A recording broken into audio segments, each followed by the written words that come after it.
Field marshal यानी जो पाकिस्तान के आर्मी चीफ हैं जनरल आसिम मुनीर, उन्हें फील्ड मार्शल के ओहदे पर तरक्की देने का फैसला किया गया है वफाकी हुकूमत की जानिब से। उस पर आसिम मुनीर साहब ने कहा कि फील्ड मार्शल का एजाज कौम की इमानत है जिसे निभाने के लिए लाखों आसिम मुनीर भी कुर्बान। ये जनाब उनका स्टेटमेंट आया और उन्होंने कहा कि ये एजाज पूरी कौम अफवाज पाकिस्तान खासकर सिविल मिलिट्री शोहदा और गाजियों के नाम वक्फ करता हूं। सदर पाकिस्तान वजीर आजम और काबीना के एतमाद का शुक्रगुजार हूं। ये एजाज कौम की इमानत है जिसे निभाने के लिए लाखों आसिम भी कुर्बान हैं। ये इनफरादी नहीं बल्कि अफवाज पाकिस्तान और पूरी कौम के लिए एजाज है। कौम का शुक्रिया। ये पाकिस्तान के दूसरे फील्ड मार्शल होंगे। इससे पहले एक फील्ड मार्शल अयूब खान थे, उन्होंने खुद को ये ओहदा दिया था। फील्ड मार्शल का मतलब क्या है पहले वो समझ लीजिए और ये मिलता क्यों है ये भी समझ लीजिए। जो फौजी बहुत ज्यादा कारनामे करते हैं और अपने दौर में बड़ा जबरदस्त जो है वो परफॉर्म करते हैं उन्हें ये फील्ड मार्शल का ओहदा दिया जाता है। इससे जो है ये 5 स्टार जनरल बन जाता है। नॉर्मली 4 स्टार जनरल होता है। परवेज मुशर्रफ पाकिस्तान के स्याह और सफेद के मालिक रहे, वो फील्ड मार्शल नहीं बने। जनरल ज़ियाउल हक पाकिस्तान के स्याह और सफेद के मालिक बने, वो भी फील्ड मार्शल नहीं बने। लेकिन अयूब खान साहब जो है वो फील्ड मार्शल के ओहदे पर गए और ये किसी मुंतखब हुकूमत की जानिब से, मुंतखब तो नहीं है चुनतखब हुकूमत की जानिब से पहली मरतबा किसी मिलिट्री जनरल को फील्ड मार्शल के ओहदे पर पाकिस्तान में पहुंचाया गया है और ये शहबाज शरीफ साहब की हुकूमत ने किया है। अब इसका फायदा और नुकसान क्या है? देखिए ये ओहदा जो है ना ये सारी जिंदगी के लिए रहता है। जो भी फील्ड मार्शल होता है, भारत में 2 फील्ड मार्शल हुए, एक सैम मानेकशॉ और ये यानी बहुत पुराने फौजी थे। इन्होंने जनाब 48 की, 71 की, 65 की सारी जंगें लड़ी हुई थी। बल्कि ये 1971 की जंग में जब पाकिस्तान को शिकस्त हुई थी उसमें ये भारतीय फौज का आर्मी चीफ था और जो 90,000 पाकिस्तानी मिलिट्री कैदी बने थे वो इसके दौर में बने थे। तो ये जो सैम मानेकशॉ है इसको इसलिए बाद में 1 जनवरी 1973 को इसे फील्ड मार्शल बनाया गया और फिर ये मरते दम तक फौजी रहा। यानी जो फील्ड मार्शल बन जाता है एक तो उसके बाद 5 स्टार्स आ जाते हैं, दूसरा वो मरते दम तक फौजी ऑफिसर ही रहता है। यानी ये ओहदा उससे वापस नहीं जा सकता। ये जो 5वां स्टार लग जाता है फील्ड मार्शल बन जाता है, फिर वो सारी जिंदगी तक के लिए जब तक कि उस शख्स का इंतकाल नहीं हो जाता वो सर्विंग फौजी ही डिक्लेयर रहता है। वो रिटायर भी हो जाए अपने ओहदे से, अपना वो छोड़ भी दे काम करना, लेकिन उसको जो है वो प्रोटोकॉल्स वही वाले मिलते हैं और उसको तनख्वाह भी मिलती रहती है, बाकी चीजें भी मिलती रहती हैं। तो ये ताहयात जो है वो ये ओहदा रहता है। तनख्वाह उतनी तो नहीं मिलती लेकिन ठीक ठाक तनख्वाह मिलती रहती है। अब एक और जो दूसरा भारत ने बनाया था MK करियप्पा, ये भी भारत का एक आर्मी चीफ रहा और ये 1949 में भारत का आर्मी चीफ बना और ये पहला इंडियन आर्मी ऑफिसर था जिसने क्वेटा के स्टाफ कॉलेज के अंदर तरबियत दी थी। क्योंकि इंडिया पाकिस्तान जब इकट्ठे होते थे ना, जब तकसीम हुई हिंद की, पाकिस्तान एक नया मुल्क बना, तो पाकिस्तान बनने से पहले का ये फौजी था। तो इसको ये एजाज था कि ये पहला इंडियन ऑफिसर था, उस दौर में इंडियन ऑफिसर ही कहते थे, जिसने स्टाफ कॉलेज क्वेटा को अटेंड किया था। ये पहला इंडियन था जिसने बटालियन को कमांड किया था, पूरी बटालियन का एक का कमांड किया था। ये पहला इंडियन था, उससे पहले जो है वो अंग्रेज कमांड किया करते थे। अच्छा जी, उसके बाद ये 1919 में फौज में आया था और 1953 में रिटायर हो गया था, लेकिन इसे दोबारा ओहदे पर बहाल किया गया और फील्ड मार्शल का ओहदा दिया गया 1986 में और ये ओहदा इसके बाद मरते दम तक 1993 तक रहा। तो ये मरते दम तक ओहदा रहता है। ये एक्चुअली बरतानिया में भी फील्ड मार्शल का ओहदा दिया जाता था। ये माजी की बातें हैं, अभी भी बाद लोग ऐसी मिसालें दुनिया में मौजूद हैं, लेकिन जनरल आसिम मुनीर को फील्ड मार्शल बनाया गया। इससे उनका फायदा नुकसान क्या होगा? देखिए, एक तो ये है कि ये एक बहुत बड़ा एजाज है। कोई भी फौजी इस एजाज के साथ आगे बढ़ना चाहेगा, उसे लगेगा कि मेरे पास, मैं 5 स्टार हूं। बाकी जनरल 4 स्टार तक जाते हैं लेकिन मैं 5 स्टार हूं। तो एक तो ये है, एक ख्वाहिश हो सकती है, एक खुशी हो सकती है, एक एजाज हो सकता है। दूसरा, जब भी कोई फौज के अंदर होता है तो आप उसको सिविल कोर्ट के अंदर ट्रायल नहीं कर सकते। ये बात आपने ज़हन में रखनी है। इस पर मैं कुछ ज्यादा बोलना नहीं चाहता, लेकिन मैं आपको यह बता देता हूं कि आप उस बंदे को कभी भी सिविल कोर्ट में, कहीं पे आम अदालतों में ट्रायल नहीं कर सके या नहीं कर सकते जो सर्विंग फौजी ऑफिसर हो। वो फिर फौजी अदालतों में या अपना मैकेनिज्म है, वहां जो निजाम है उसके अंदर वो जाता है। नाज़रीन, इमरान खान साहब का पैगाम भी आया है जेल से और इमरान खान साहब की मुलाकातें हो गई, इमरान खान साहब की फैमिली से भी हो गई मुलाकातें। जो है वो इमरान खान साहब की जो पॉलिटिकल लीडरशिप है उनसे भी मुलाकातें हो गई। इमरान खान साहब का जो स्टेटमेंट है पहले वो मैं आपके सामने रख देता हूं। जो मुख्तलिफ लोगों से बातचीत में जो चीजें बाहर आई वो पहले मैं आपको बताता हूं और बाद में तफसील से जो है वो इमरान खान साहब का जब ट्विटर हैंडल शेयर करेगा पूरा स्टेटमेंट तो मैं आपके सामने रख दूंगा। तो इमरान खान ने कहा कि एस्टेब्लिशमेंट से खुद बात करना चाहता हूं अगर वो तैयार है। हुकूमत के साथ बातचीत से मना किया था मगर एस्टेब्लिशमेंट के साथ मुज़ाकरात के लिए कभी दरवाजा बंद नहीं किया। अलीमा खान ने बताया कि इमरान खान ने 3 बातों की वजाहत की है। नंबर 1, इमरान खान ने कहा कि नून लीग के साथ किसी सूरत बात नहीं होगी।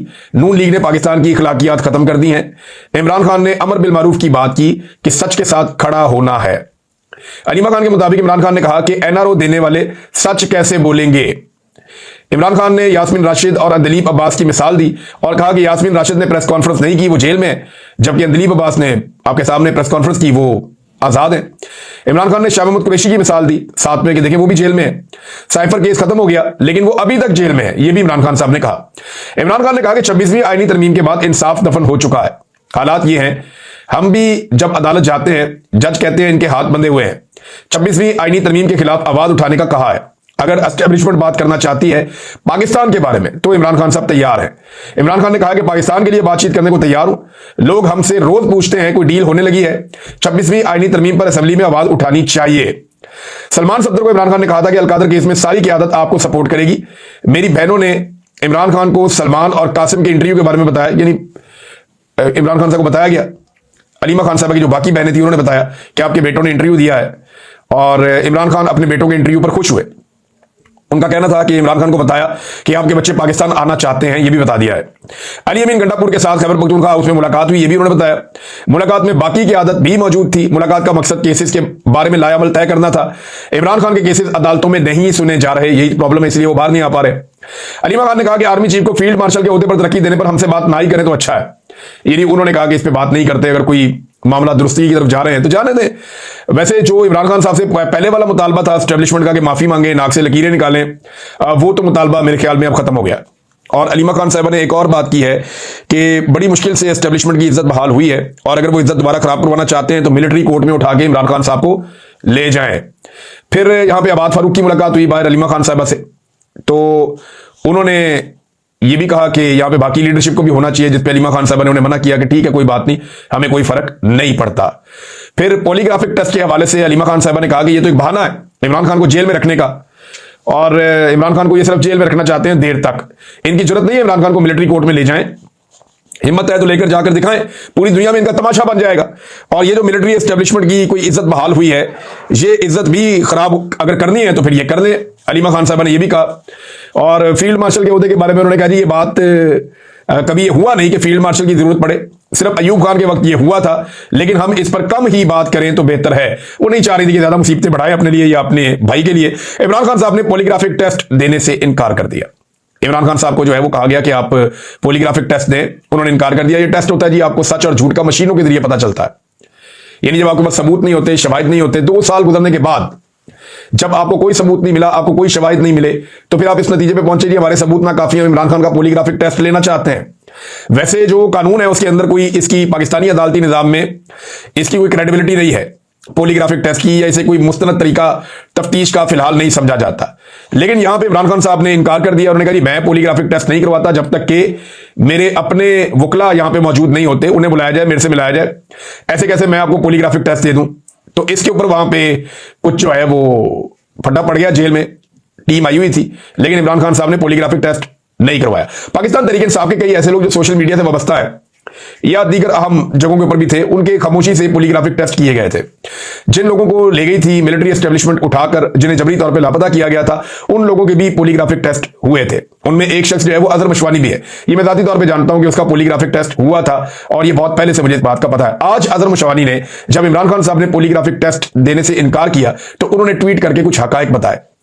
अजहर मशवानी ने कहा कि 9 मई के केसेस में 2 साल बाद भी कोई सबूत नहीं है, इसलिए इमरान खान का पॉलीग्राफिक टेस्ट करने का हद तक अमेज और घटिया ड्रामा किया जा रहा है। हालांकि यह पाकिस्तानी कानून में काबिल भरोसा सबूत नहीं समझा जाता। जब मुझे अगवा किया गया तो मेरा 2 बार पॉलीग्राफिक टेस्ट किया गया, जिसमें 4 फेसलेस अकाउंट्स के बारे में पूछा गया कि वो मैं चलाता हूं या हमारी टीम चलाती है। खैर पॉलीग्राफिक टेस्ट से कुछ ना मिलना था ना मिला, तो अगले दिन दोबारा टेस्ट रिपीट किया गया। इसमें भी कुछ ना मिला तो अगवाकार मुझे छोड़ने की बजाय मजीद आग बगुला हो गए थे कि जनाब मिला क्यों नहीं कुछ। तो किसी स्पेशलिस्ट को खुसूसी तौर पर कराची से लाया गया था पॉलीग्राफिक टेस्ट करवाने के लिए, जिसको मैंने बार बार ये बावर करवाया कि तुम एक अगवाशुदा शख्स का टेस्ट करके गैर कानूनी काम कर रहे हो। वो बेचारा भी शर्मिंदा हो रहा था और कहता था कि मेरी मजबूरी है। पता नहीं ऐसी क्या मजबूरियां होती हैं, लेकिन ये मजबूरी का लफ्ज तो मैंने भी बहुत सुना है। बहुत सारे लोग जो टॉर्चर भी करते थे वो कहते थे मजबूरी है। बहुत सारे लोग जो है वो जुल्म और ज्यादती का हिस्सा बनते थे और वो कहते थे हमारी मजबूरी है, हम क्या करें। पता नहीं कौन सी इनकी मजबूरी है, सबने एक दूसरे की फिल्में बना के रखी हुई है, पता नहीं क्या चक्कर है। बहरहाल इमरान खान साहब का स्टेटमेंट आपके सामने, तफसीली स्टेटमेंट तब आएगा, हम आपके सामने रख देंगे। लेकिन पॉलीग्राफिक टेस्ट से इमरान खान साहब ने इनकार कर दिया। उनकी बहनों का स्टेटमेंट भी मैंने आप तक पहुंचा दिया। और एक खबर और है, ये हुकूमत और जो एस्टेब्लिशमेंट के खास लोग हैं या नुमाइंदे हैं, उनकी लड़ाई छिड़ गई है। फैसल वाडा ने कल बहुत धोया नवाज शरीफ को, नवाज शरीफ की बेटी को, और नवाज शरीफ की बेटी की जो कनीजें हैं, उन्होंने कहा, कनीजों का नाम उन्होंने इस्तेमाल किया, उन्होंने कल बहुत धुलाई की। मुख्तलिफ टीवी चैनल्स पे वो आए, और फैसल वाडा साहब ऐसे ही नहीं आ जाते, ये खामोशी से अपना कारोबार करते रहते हैं, अपनी जिंदगी गुजारते रहते हैं। इन्हें अचानक से कॉल किया जाता है और ये तभी आते हैं जब इन्हें बुलाया जाता है, और एस्टेब्लिशमेंट जब एक खास बयानिए के साथ इनको लाना चाहती है तभी फैसल वाडा साहब मैदान में आते हैं। तो जनाब फैसल वाडा साहब मैदान में आए, और मैदान में आकर फैसल वाडा साहब ने वो कार्रवाई डाल दी जो उन्हें कही गई थी। लेकिन नून लीग पे फैसल वाडा से अटैक क्यों करवाया गया, एक बड़ा सवाल है। और उससे बड़ा सवाल यह है कि नून लीग फैसल वाडा को जवाब ही नहीं दे सकती। यानी वो इतना डरते हैं एस्टेब्लिशमेंट से कि उन्हें पता है ये एस्टेब्लिशमेंट का नुमाइंदा है, ये वो कह रहा है जो एस्टेब्लिशमेंट अपने मुंह से नहीं कह सकती, लिहाजा ये उनकी बात कर रहा है। एस्टेब्लिशमेंट को नून लीग पे कितना किसी बात के ऊपर नाराजगी है, या वो जूते अच्छी तरह पॉलिश नहीं हो रहे, या कोई ऐसी चीज है जो उन्हें पसंद नहीं आ रही, तो उसमें फिर जो है वो रद्द अमल फिर ऐसे लोगों के जरिए आता है ना। इस तरह के लोगों को आगे किया जाता है जो एस्टेब्लिशमेंट के नुमाइंदगान है, और वो अपने मुंह से कहते हैं, ये कोई ढकी छुपी बात नहीं है।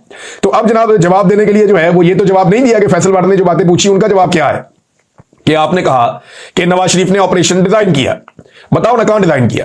कौन सा तैयारा नवाज शरीफ ने खुद बनाया, वहां पे वेल्डिंग करते रहे? कौन सी वो हवाई जहाजों के अंदर टायरों में हवा भरते रहे?